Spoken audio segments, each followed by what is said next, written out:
So this weekend, the Museum of Broadcast Communication is presenting what they are calling Rock Radio Revisited.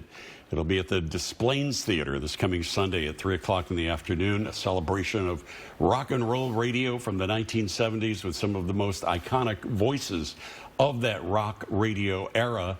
And joining us now are two of those icons who will be part of the presentation. John Records Landecker and snot-nosed little Tommy Edwards is here with us. It's great to see you both. How are you guys? Thank you. Don't we look like we're rock and rollers? Come on, man.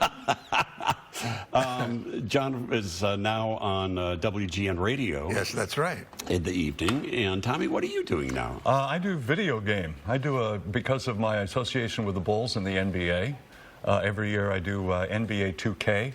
And the new one's coming out, NBA 2K23 with Mr. Jordan on the cover. Wow. Yeah. And it's been exciting. It's great. Yeah, famously, I mean, everybody knows the iconic Bulls introductions during the Michael Jordan era. That was you. Making those iconic, I should have had you do the introduction. And now, go through the whole thing. This celebration on Sunday is going to be pretty cool because it's going to remember a pretty powerful era of radio in general, but certainly here in Chicago, of which both of you were such an integral part. John, why do you think this is such a iconic I've asked myself that question, and I really don't have an answer. Well, thanks. That makes the interview go great.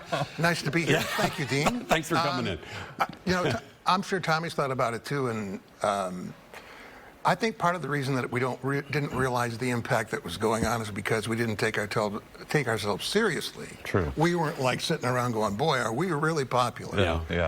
We just all got together, had a lot of great chemistry, had a good time, and don't get me wrong, I'm amazed and humbled and gratified to find out that so many people have this era of time as part of their memories. When you created your famous boogie check, was that just something to do on the radio, just to have some fun? Are you surprised that after all these years, people are still talking?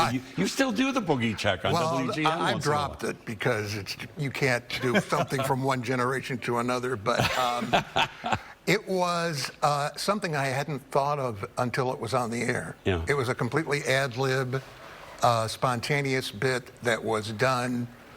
The motivation was that I was tired of playing the same songs over and over again, and that the term boogie was a popular slang term, and I started answering the phone, and that's that. There's no more, and no less. That's how it all began. Now, Tommy is, one of the most successful on-air personalities, not only here in Chicago, but around the country, and programmers. Yet, probably what people will remember you best as is Larry Lujak's sidekick as snot-nosed little Tommy during Animal Stories. Was that I'm wondering if you were just sitting in the studio while he was doing that. Well, reacting, and he brought you into the I would go in and sit in the studio, and John knows all about this. The person who's coming on the air next goes in there with a big loose leaf binder, and we're picking out what oldies we're going to play, and you're writing them down and all that. And so I would do that, and Larry would do so many live commercials. And so there would be a few times that he'd be doing a True Value Hardware Store commercial and kind of look over at me, and that was my cue to turn on the mic and ask a stupid question. And then it would go from there. Gonna be okay, Uncle Larry? Is this gonna be all right? And so, eventually the boss came in and said, don't play with the commercials. These people are paying big rates for this. So Larry would say that on the air, and the client would call up and say, no, please play with the commercials.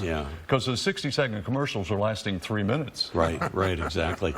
So this event on Sunday, you're both going to be there with many other iconic names, including Bob Stroud, Wendy Snyder, also who has been on WGN lately, is going to be hosting. And who else is going to be participating in all this? Legendary names, I think. Well, they have names. They've gathered legendary names from across the country, from the East Coast. Chris Eric Stevens. Cousin Brucey. Gary Burbank. Gary Burbank from WHK. Steve King, of course, who's on the air this week. It's going to be great. Yeah, it's going to be a lot of fun. It's going to be just a lot of reminiscing and maybe hear some old clips, things like that. Yeah, we're also going to be talking about some of the gimmicks we did on the air. And I think we'll be revealing how some of these gimmicks came to pass. I mean, John's right. We were very close-knit. I mean, we even partied together on the weekends and all this stuff.